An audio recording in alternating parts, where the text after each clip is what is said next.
भगवत गीता 3 अध्याय का शेष भाग सुनिए।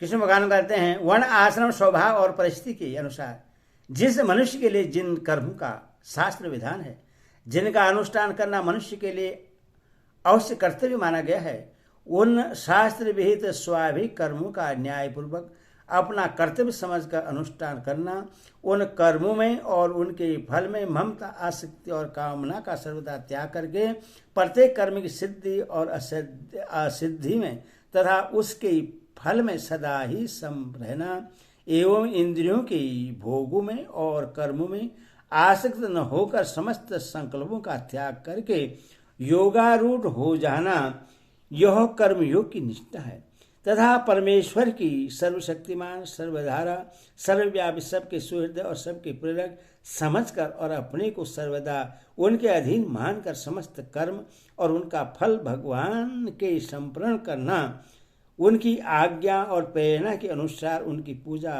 समझकर जैसे वे कराएं वैसे ही समस्त कर्म करना, उन कर्मों में या इनके फल में किंचित मात्र भी ममता, आसक्ति या कामना न रखना, भगवान के प्रत्येक विधान में सदा ही संतुष्ट रहना तथा निरंतर उनके नाम, गुण, प्रभाव और स्वरूप का चिंतन करते रहना, यह भक्ति प्रधान कर्मयोग की स्थिति है। उपयुक्त कर्मयोग की स्थिति को प्राप्त हुए पुरुष में राग, देश, काम, क्रोध आदि अवगुणों का सर्वदा अभाव होकर उसकी सब में समता हो जाती है, क्योंकि वह सबके हृदय में अपने स्वामी को स्थित देखता है और संपूर्ण जगत को भगवान का ही स्वरूप समझता है। इस स्थिति का फल भगवान को प्राप्त हो जाना है। 2 प्रकार की निष्ठाएं मेरे द्वारा पहले कही गई है। इस कथन का क्या भाव है? इससे भगवान ने यह भाव दिखलाया है कि ये 2 प्रकार की निष्ठाएं मैंने आज तुम्हें नई नहीं बतलाई हैं सृष्टि के आदि काल में, और उसके बाद भिन्न भिन्न अवतारों में मैं इन दोनों निष्ठाओं का स्वरूप अलग अलग बतला चुका हूँ। वैसे ही तुमको भी मैंने दूसरे अध्याय के 11वें श्लोक से लेकर 30वें श्लोक तक आदित्य आत्मा के स्वरूप का प्रतिपादन करते हुए सांख्य योग की दृष्टि से युद्ध करने के लिए कहा है, और 39वें श्लोक में योग विषयक बुद्धि का वर्णन करने की प्रस्तावना करके 40वें 53वें श्लोक तक फल सहित कर्म योग का वर्णन करते हुए योग में स्थित होकर युद्धादि कर्तव्य कर्म करने के लिए कहा है तथा दोनों का विभाग करने के लिए 39वें श्लोक में सर्वस्पष्ट रूप से यह भी कह दिया है कि इससे पूर्व मैंने सांख्य विषयक उपदेश दिया है और अब योग विषयक उपदेश कहता हूँ। इसीलिए मेरा कहना व्यामिश्रित अर्थात मिला हुआ नहीं है। अनग संबोधन का क्या भाव है? जो पाप रहित हो उससे अनग कहते हैं। अर्जुन को अनग नाम से संबोधित करके भगवान ने यह भाव दिखलाया है कि जो पापयुक्त या पापरायण मनुष्य है वह तो इनमें से किसी भी निष्ठा को नहीं पा सकता, पर तुम पाप रहित हो अथवा तुम इनको सहज ही प्राप्त कर सकते हो। इसीलिए मैंने तुमको यह विषय सुनाया है। सांख्य योगी निष्ठा ज्ञान योग से और योगियों की कर्म योग से होती है। इस कथन का क्या भाव है?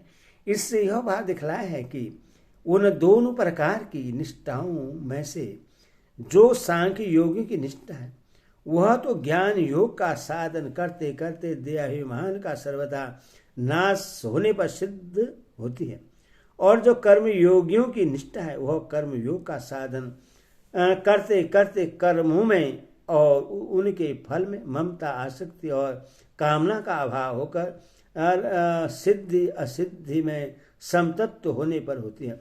उपयुक्त इन दोनों निष्ठाओं के अधिकारी पूर्व संस्कार, श्रद्धा, रुचि के अनुसार अलग अलग होते हैं और ये दोनों निष्ठाएं स्वतंत्र हैं। यदि कोई मनुष्य ज्ञान योग और कर्म योग दोनों का एक साथ संपादन करे तो उसकी कौन सी निष्ठा होती है? ये दोनों साधन परस्पर भिन्न है, अथवा एक ही मनुष्य एक काल में दोनों का साधन नहीं कर सकता, क्योंकि सांख्य योग के साधन में आत्मा और परमात्मा में अभेद समझकर परमात्मा के निर्गुण निराकार सच्चिदानंद घन रूप का चिंतन किया जाता है, और कर्मयोग में फलाशक्ति के त्याग पूर्वक कर्म करते हुए भगवान को सर्वव्यापी, सर्वशक्तिमान और सर्वेश्वर समझकर उनके नाम, गुण, प्रभाव और स्वरूप का उपासक भाव से चिंतन किया जाता है। इसीलिए दोनों का अनुष्ठान एक साथ एक काल में एक ही मनुष्य के द्वारा नहीं किया जा सकता। पूर्व श्लोक में भगवान ने जो यह बात कही है कि सांख्य निष्ठा ज्ञान योग के साधन से होती है और योग निष्ठा कर्मयोग के साधन से होती है, उसी बात को सिद्ध करने के लिए अब यह दिखलाते हैं कि कर्तव्य कर्मों का निरुपद्रव त्याग किसी भी निष्ठा का हेतु नहीं है। मनुष्य न तो कर्मों का आरंभ के बिना निष्कर्मता को यानी योग निष्ठा को प्राप्त होता है और न कर्मों के केवल त्याग मात्र से सिद्ध यानी सांख्य निष्ठा को ही प्राप्त होता है। यहाँ कर्मेय पथ किसका वाचक है और मनुष्य कर्मों का आरंभ के बिना निष्कर्मता को प्राप्त नहीं होता, इस कथन का क्या भाव है। कर्म योग की जो परिपक्व स्थिति है जिसका वर्णन पूर्व श्लोकों की व्याख्या में योग निष्ठा के नाम से किया गया है, उसी का वाचक यहाँ निष्कर्मीय पद है। इस स्थिति को प्राप्त पुरुष समस्त कर्म करते हुए भी उनसे सर्वदा मुक्त हो जाता है, उसके कर्म बंधन के हेतु नहीं होते। इस कारण उस स्थिति को निष्कर्म अर्थात निष्कर्मता कहते हैं।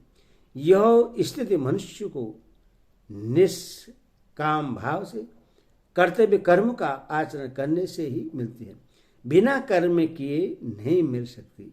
इसीलिए कर्म बंधन से मुक्त होने का उपाय कर्तव्य कर्म का त्याग कर देना नहीं है, बल्कि उनको निष्काम भाव से करते रहना ही है। यही भाव दिखलाने के लिए कहा गया है कि मनुष्य कर्मों का आरंभ के बिना निष्कर्मता को नहीं प्राप्त होता। कर्मयोग का स्वरूप तो कर्म करना ही है, उसमें कर्मों का आरंभ न करने की शंका नहीं होती। फिर कर्मों का आरंभ के बिना निष्कर्मता नहीं मिलती, यह कहने की क्या आवश्यकता है। भगवान अर्जुन को कर्मों में फल और आसक्ति का त्याग करने के लिए कहते हैं और उसका फल कर्म बंधन से मुक्त हो जाना बतलाते हैं।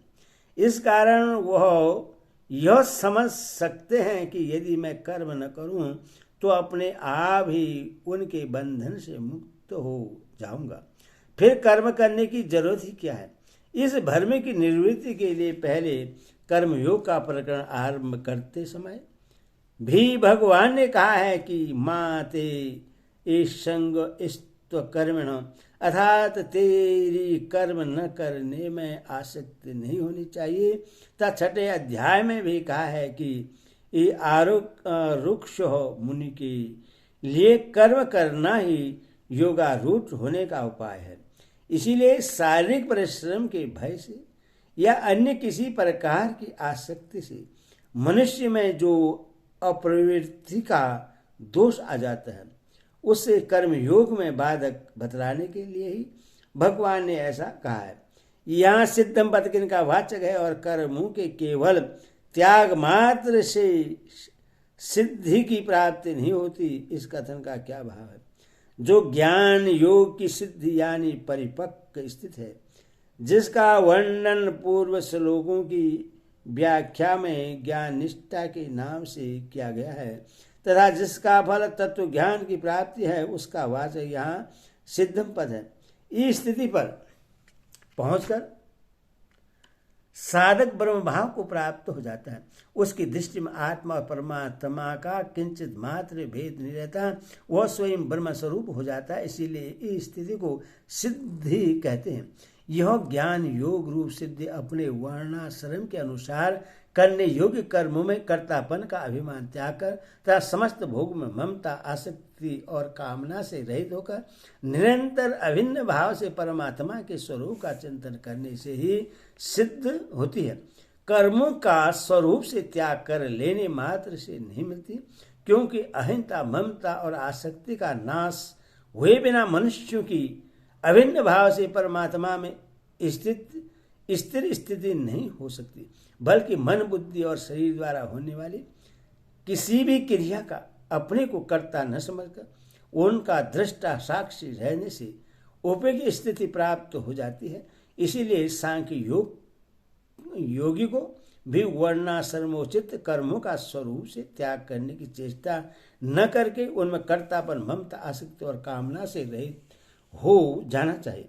यही भाव दिखलाने के लिए यहाँ यह बात कही गई है कि केवल कर्मों के त्याग मात्र से सिद्धि प्राप्त नहीं होती। अनार्भात और संन्यासनात् इन दोनों पदों का एक ही अभिप्राय है या भिन्न भिन्न है। यदि भिन्न भिन्न है तो दोनों में क्या भेद है? यहाँ भगवान ने दोनों पदों का प्रयोग भिन्न भिन्न अभिप्राय से किया है, क्योंकि अनारंभ भात पद से तो कर्मयोगी के लिए विहित कर्म के न करने को योग निष्ठा की प्राप्ति में बाधक बतलाया है, किंतु संन्यासनात् पद से सांख्य योगी के लिए कर्मों का स्वरूप से त्याग कर देना सांख्य निष्ठा की प्राप्ति में बाधक नहीं बतलाया गया है।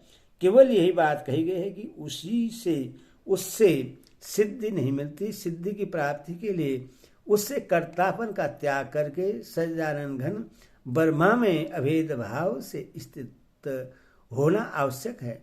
अतः उसके लिए कर्म का स्वरूपतः त्याग करना मुख्य बात नहीं है। भीतरी त्याग ही प्रधान है और कर्मयोगी के लिए स्वरूप से कर्मों का त्याग न करना विधेय है। यही दोनों पदों के भावों में भेद है। हरि ओम तत्सत्।